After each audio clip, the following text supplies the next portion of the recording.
Lautaro Martínez evoca esa imagen que alguna vez dejó Diego Milito, el príncipe, en aquella temporada 2009-2010, y es que después de 13 años los neroazurros pisan una final de Champions League y probablemente para la mayoría que me esté escuchando esto ya no era ni una novedad desde el partido de ida. La llave se cerró justamente en el partido de ida y algunos pocos sí esperanzados que con el retorno de Rafael Leao el Milan puede llegar a remontar, pero ni un solo atisbo de peligro por parte de los rosoneros. Directamente en 180 minutos jamás le hicieron fuerza al Inter, muy inferiores en todo el sentido de la palabra. Una final diría y hasta aburrida. No es tan entretenido cuando existe una enorme disparidad de juego entre uno y otro, y el Milan eclipsado de pies a cabeza. Partido de Europa League dirían algunos, una semifinal que lo ves más por la chapa que por lo que pueden presentar ambos cuadros. Por chapa, por el escudito, por lo que simboliza la historia del Milan y el Inter, de este derbi de la Madonina, no porque esperas un buen partido de fútbol. El buen partido es el que veremos mañana entre Real Madrid y Manchester City.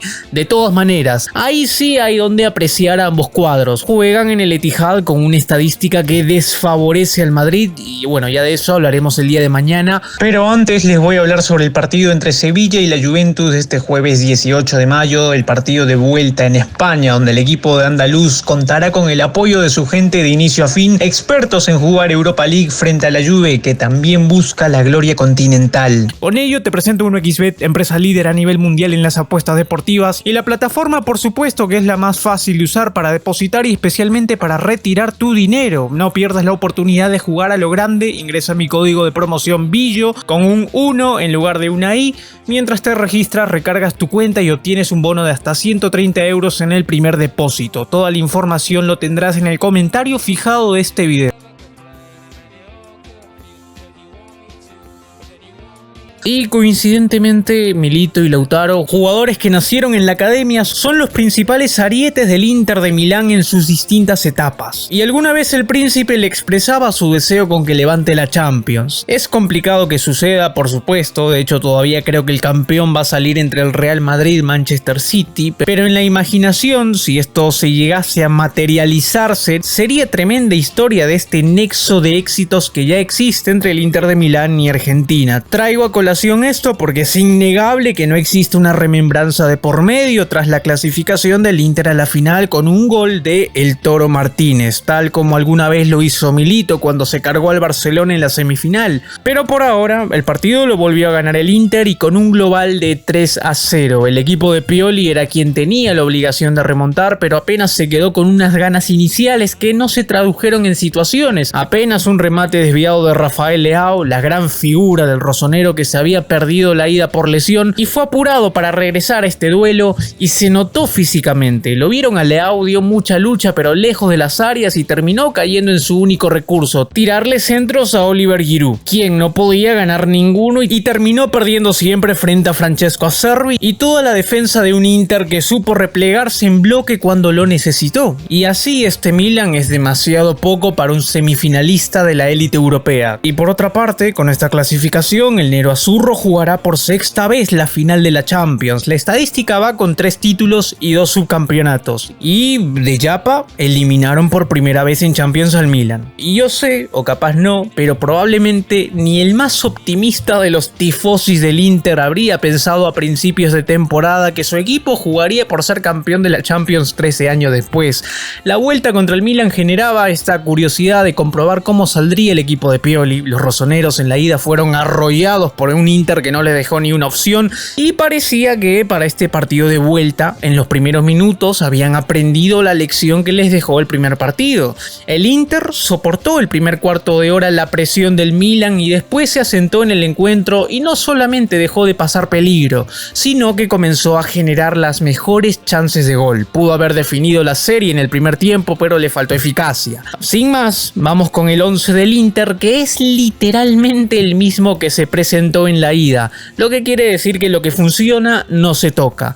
Onana en la portería, que no sufrió mucho porque el Milan tampoco lo puso a prueba como hubiera tenido que hacer. Después por la derecha estaba Dumfries, que como todo buen lateral su aportación ofensiva compensa sus despistes atrás. Fue un tormento para Theo Hernández cuando se enfrentó en esa banda con él. Bonito pulso. En el otro lado estaba Di Marco, atento y expeditivo en el sector izquierdo. Supo anticiparse a las ofensivas del Milan para él.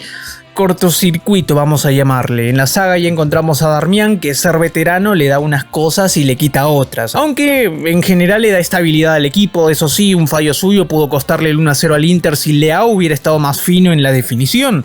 Después en el medio, Acerbi es un estandarte para el Inter, eficaz cada vez que fue al choque con Giroud, lo que básicamente se le pide a un central. En el medio se ubicaba Nicolo Varela, Calhanoglu, que es un buen termómetro para saber cómo está el Inter, arquitecto con el balón y sostén cuando el Milan dominó, y por último Mkhitaryan, que lamentablemente se rompió. Antes del descanso tuvo que ser sustituido por lesión.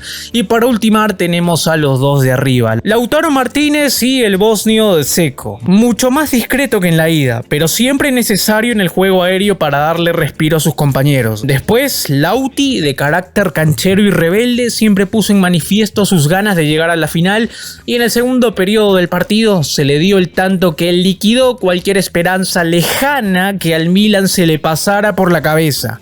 Como lo dije al inicio, no permutó la alineación de Inzaghi, mas sí lo hizo el once inicial del Milan con el ingreso de Rafael Leao, el brazuca Mesías también en el ataque y una variante en defensa. Y ya con el 11, Maignan en el arco, hizo varias paradas en el partido y solo claudicó con el trayazo al palo corto con el único gol del partido. Después se repitió la misma primera línea de la ida con Calabria, Tomori y Theo Hernández, y la única novedad fue con el ingreso de Thiago, que vio una amarilla por cortar un avance de Lautaro Martínez. Y en el mediocampo, para mí el más destacado fue Krunic, que mantuvo siempre su posición y cumplió tanto en la recuperación de balones como sacándolos en apoyo de sus compañeros. Y ya después el sector ofensivo del Milan fue obviamente el punto más bajo, el punto más flojo. Brahim Díaz ahora de enganche, peor que en la ida. Rafael Leao, la novedad y bastante intermitente. Por otro lado, Junior Mesías, el brasileño, nunca pudo profundizar. Y por último, Oliver Giroud, que peleó con los centrales del Inter, pero nunca pudo cazar ninguno de los pocos balones en condiciones que le sirvieron sus compañeros. Y este fue el 11 de Pioli,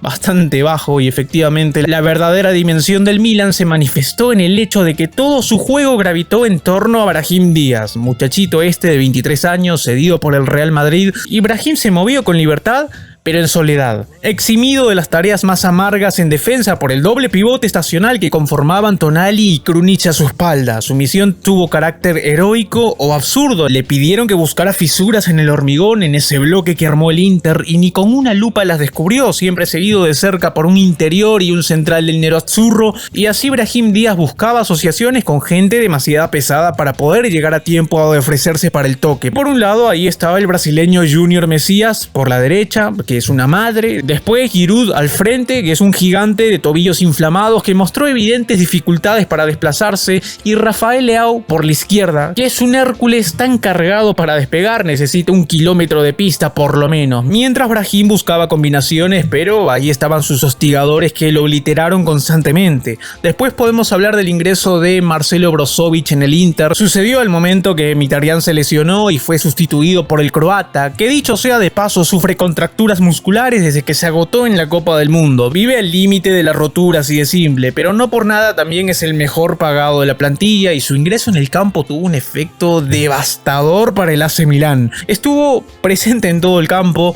omnipresencia creo que es la palabra exacta, su sentido de la administración del balón, su dedicado deambular pidiendo la pelota en todas partes, brindó a sus compañeros la certeza de que cada uno haría en tiempo y forma lo que mandaba el libreto del partido. Y al ritmo de sus pases, el Milan se convirtió en un grupo que no encontró destino alguno. Y así ya llegábamos al gol de Lautaro Martínez. El gol de Lautaro, tras un intercambio con el ecuatoriano Lukaku en el área del penal, descubrió la inoperancia de los centrales del Milan para anticiparse y proporcionar firmeza. Y ahí, a falta de esperanzas, los errores de Thiago y Tomori consolidaron la eliminación para la dicha del equipo de Inzaghi. Y dicho sea de paso, Lautaro ya estaba haciendo un gran partido antes del gol. Fue la pesadilla para los de Pioli una vez más. ¿Y por qué una vez más? Porque Lautaro ya le anotó de todas las formas posibles al Milan. Está habituado a anotar frente a los rossoneri, lapidó al equipo de Pioli con el que es su octavo gol en el derby. Es el tercer jugador en la historia del Inter que más veces le ha hecho gol al rival. El primero me parece que es Giuseppe Meazza. Pero a este paso ya se encuentra a pocos derbis de romperle el récord a este jugador histórico que lleva su nombre en el estadio.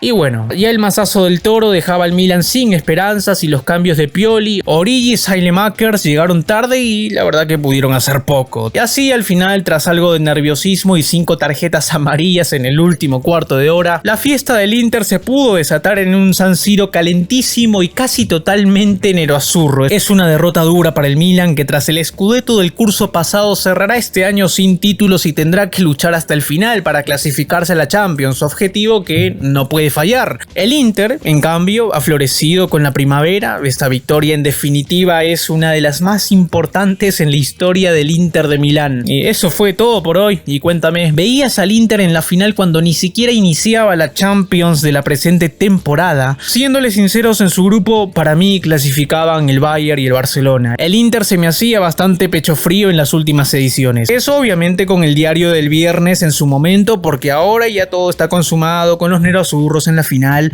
Y ahí dejé una encuesta en la pestaña de comunidad. Campana, ya saben, es importante la campana, siempre va a ser importante la campana, todas las notificaciones y mañana video nuevo de la clasificación del Real Madrid a la final.